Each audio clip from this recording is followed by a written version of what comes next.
Master నమస్కారం, master MN నమస్కారం, master CVV నమస్కారం. ఈరోజు మనం గురుదేవులు శ్రీ డివి హనుమంతరావు గారు రచించినటువంటి మహాపురుష మాస్టర్ ఎంఎన్ పుస్తకంలో నుంచి మాస్టర్ ఎంఎన్ నమస్కారం అనే విషయం గురించి చర్చించుకుందాం. ఈరోజు పుస్తకంలో చదువుకుందాము. 1933 మే నెల 20న ఎంఎన్ గారు ఒంగోలు నుంచి విజయవాడకు వచ్చారు. వియ్యన్న గారింట్లో యోగా సమావేశాలు జరుగుతున్నాయి. ఆ రోజు సాయంత్రం చాలా కోర్సులు సాధకుల చేత ఎంఎన్ గారు చేయించారు. వాటిలో ప్రధానమైనది ఇండిపెండెన్స్ కోర్సు. ఈ కోర్సును మొట్టమొదట కుంభకోణంలో మాస్టర్ సివివి గారు తన మీడియంస్ చేత చేయించారు. యోగ వర్కింగ్ ఆ సమయంలో అక్కడ పాల్గొన్న వారందరిలోనూ అమోఘంగా జరిగింది. అంతా ఆనందంతో కబుర్లు చెప్పుకుంటున్నారు. మీకు ఇండిపెండెన్సీ ఇచ్చాను, ఇక మీ ఇష్టం అన్నారు ఎంఎన్ గారు. 1933 మే నెల 20న విజయవాడ వియ్యన్న గారి ఇంట్లో జరిగిన సమావేశంలో జరిగినటువంటి సంఘటన మనం ఈరోజు చర్చించుకుంటున్నాము. అక్కడ ఎంఎన్ గారు సాధకులతోని ఇండిపెండెన్సీ కోర్సు చేయించారు. ఆ తర్వాత అక్కడున్న సాధకులందరితో మీకు ఇండిపెండెన్సీ ఇచ్చాను, ఇక మీ ఇష్టం అని ఎంఎన్ గారు అన్నారు. అప్పుడు గురువు గారు అలా అంటుంటే అక్కడున్న వారంతా కళ్ళప్పగించి విన్నారే గాని ఎవరికీ ఏమీ బోధపడడం లేదు. ఆ మర్నాడు 21వ తేదీ ఉదయం యథావిధిగా వియ్యన్న గారింట్లో ప్రార్థన సమావేశాలు జరిగాయి. యోగ వర్కింగ్ అందరిలో అద్భుతంగా జరిగింది.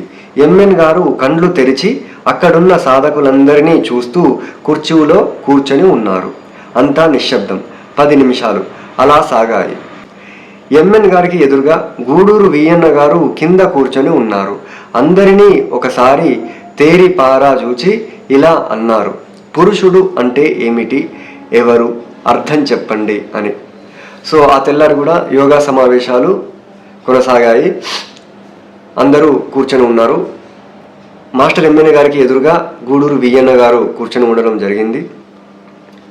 అయితే అక్కడ ఉన్న వారందరితోనే ఎంఎన్ గారు పురుషుడు అంటే ఎవరు, అర్థం ఏమిటి చెప్పండి అని అందరినీ అడగడం జరిగింది. అందరూ ఎవరికి తోచింది వాళ్ళు చెప్పారు. వియ్యన్న మాత్రం మౌనంగా ఉండి ఏమీ మాట్లాడలేదు. అది గ్రహించిన ఎంఎన్ గారు వియ్యన్నను పేరు పెట్టి పిలిచి అర్థం చెప్పమన్నారు. తనను పేరు పెట్టి మరీ పిలిచి అడిగేసరికి వియ్యన్న గారు కొంచెం తడబడ్డా గొంతు సరిచేసుకుంటూ సృష్టి స్థితి లయలకు కారణభూతుడైన వాడు పురుషుడని అన్నారు వినయంగా. ఎస్, కరెక్ట్ అంటూ ఉండగానే కళ్ళు మూతలు పడ్డాయి. క్షణంలో ధ్యాన సమాధిలోనికి వెళ్ళిపోయారు ఎంఎన్ గారు. ఆయనతో పాటు సమావేశంలోని వారందరూ కళ్ళు మూసుకొని ధ్యానంలోనికి వెళ్ళారు. 10 నిమిషాల అనంతరం వారందరూ కళ్ళు తెరిచారు. ఎంఎన్ గారింకా సమాధిలోనే ఉన్నారు. అది గ్రహించిన అక్కడి వారు మౌనంగా ఉండి ఎంఎన్ గారు ఎప్పుడు స్పృహలోకి వచ్చి కళ్ళు తెరుస్తారా అని ఆతృతతో ఎదురు చూస్తూ ఉన్నారు. కానీ గంట దాటినా ఎంఎన్ గారు కళ్ళు తెరిచి మామూలు స్థితిలోనికి రాలేదు.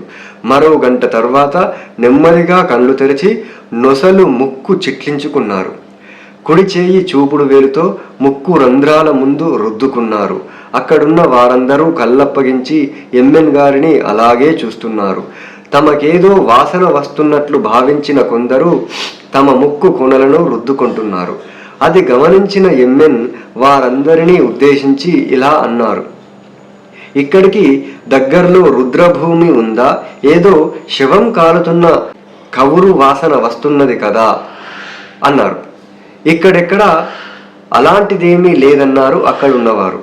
అంతా నిశ్శబ్దం. కొన్ని క్షణాలు గడిచాయి. ఎంఎన్ గారు తన కుడి చేయి వాసన చూసుకున్నారు. శరీరం కాలిన వాసన తన నుండే వస్తున్నదని గమనించారు. సో ఆ మర్నాడు ఎంఎన్ గారు సృష్టి స్థితి లయలకు కారకుడు అని వియ్యన్న గారు సమాధానం ఇవ్వగా ఎంఎన్ గారు కరెక్ట్, ఎస్ అని అంటుండగానే ఎంఎన్ గారు కళ్ళు మూసుకుపోయాయి. 1 గంట తర్వాత కళ్ళు తెరిచారు. తెరిచి వాళ్ళ ముక్కు కొనలు రుద్దుకున్నారు. ఏది వాసన వస్తుంది ఏంటి అని.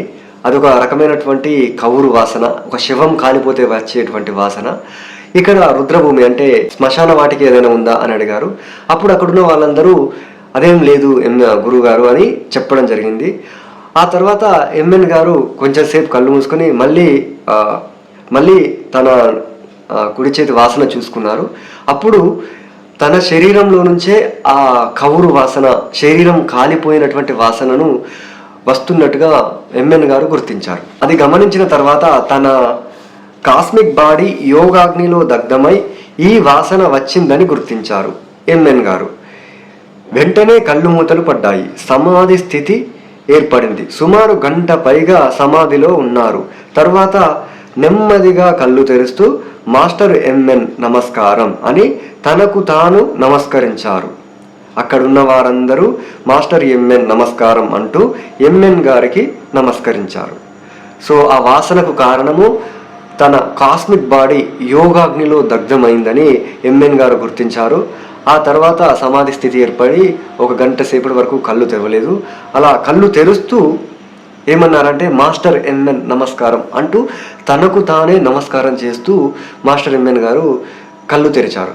అప్పుడు అక్కడున్న వారందరూ కూడా మాస్టర్ ఎంఎన్ నమస్కారం అంటూ మాస్టర్ ఎంఎన్ గారికి నమస్కరించారు. ఎంఎన్ గారు అందరి చేత మాస్టర్ ఎంఎన్ నమస్కారం అని కోర్సు చేయించారు. ఆ తర్వాత ఇప్పుడు ఈ కోర్సు ద్వారా ఆరా ఎలా ఉందని ఎంఎన్ గారు ప్రశ్నించగా, గతంలో మాదిరే మాస్టరు సివివి నమస్కారం అన్నప్పుడు ఎలాంటి స్పందనలు ఆరా రిసీవ్ అయ్యాయో ఇప్పుడు కూడా అదే స్థితి ఉంది అని అందరూ అన్నారు. తర్వాత ఎంఎన్ గారు ఇంగ్లీషులో ఈ క్రింది ప్రకటన చేశారు. సో ఎంఎన్ కోర్సు వారందరితో చేయించారు.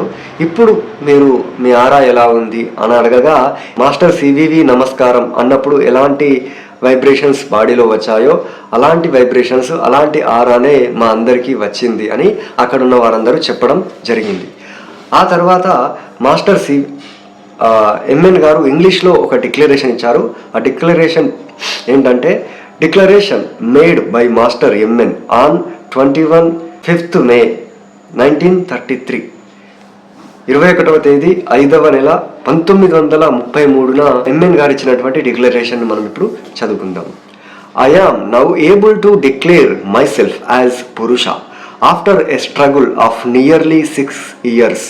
Hitherto I was working with struggle of humanity and divinity, but now I feel the only one is working in me since yesterday. It is May 20, 1933. I can give life. Love is complete surrendership. Sampurna Sharanagati gives you the capacity to love, and in me it generates the feeling to you. As love develops in you, you will be understanding me more and more. The feeling of love gives excitement. I shall be guarding you and giving protection to you. Do not have any fear. I can give life. ఇది master MN గారు ఆ రోజు చేసినటువంటి declaration.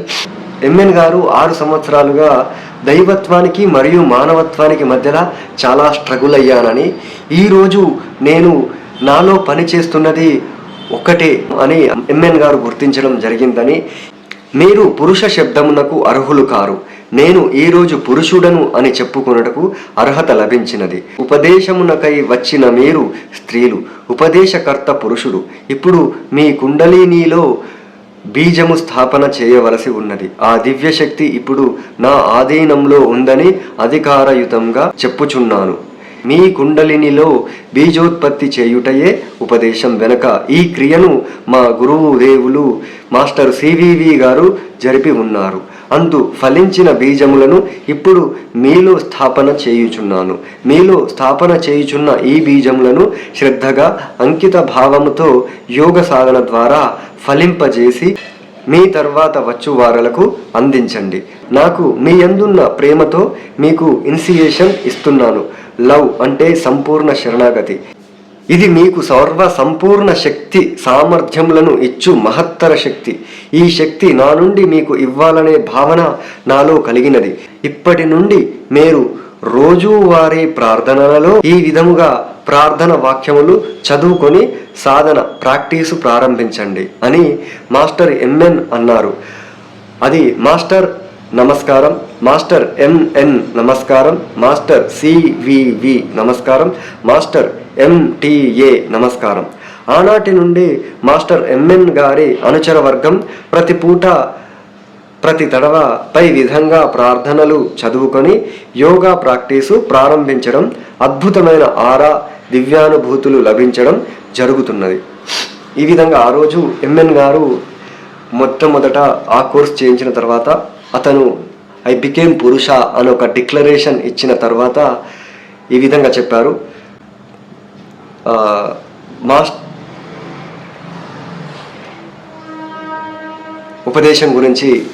ఉపదేశం గురించి మాట్లాడారు. ఈ రోజు నుంచి మీలో ఉపదేశ బీజాన్ని నాటుతున్నాను. ఇప్పటి నుంచి మీరందరూ కూడా మాస్టర్ ఎంఎన్ నమస్కారం, మాస్టర్ సివివి నమస్కారం, మాస్టర్ ఎంటిఏ నమస్కారం అని చదువుకొని ప్రార్థన ప్రాక్టీస్ను సాధన చేయాలని చెప్పడం జరిగింది. సో అప్పటి నుంచి మాస్టర్ ఎంఎన్ గారి అనుయాయులందరూ కూడా ఈ విధంగానే మాస్టర్ ఎంఎన్ నమస్కారం, మాస్టర్ సివివి నమస్కారం, మాస్టర్ ఎంటిఏ నమస్కారం అంటూ ప్రార్థనలు కొనసాగిస్తున్నారు అనేది ఎండింగ్ పాయింట్. సో ఈ విధంగా మాస్టర్ ఎంఎన్ నమస్కారం అనేది మొట్టమొదటి నమస్కారం మాస్టర్ ఎంఎన్ గారికి స్టార్ట్ అయింది. సో ఈ సంఘటన పైన గురుదేవులు శ్రీ డివి హనుమంతరావు గారు ఒక పాట కూడా రాశాడు. రెండు పాటలలో ఈ విషయం ఉంది. ఒకటి, పురుషుడవై నీవు రాగా ప్రేమతో స్త్రీగా మేము చేరాము భక్తితో, యోగ బీజముకటి మాలో నాటి దివ్య తేజము నిలుపు మాలో సదా అని ఒక పాట రాశారు. అలాగే విన్నాము మీ దివ్య చరితం అనే పాటలో కూడా తమలోని బ్రహ్మ మెరిగి తాము బ్రహ్మమని తలచి తమకు తాము ప్రణతులను అర్పించి తమ శిష్యుల తొలివందన పాత్రులైనారని విన్నాము మీ దివ్య చరితము అంటూ మరొక పాటలో గురుదేవులు ఈ సంఘటన గురించి వర్ణించడం జరిగినది. ఇది కేవలం ఎంఎన్ గారి విషయంలోనే జరగలేదు. మాస్టర్ సివివి గారు కూడా ఈ విషయం గురించి ప్రస్తావించడం జరిగింది. అది అమృత వాక్కులు పుస్తకంలో ఆ విషయం ఉన్నది. Page number 117లో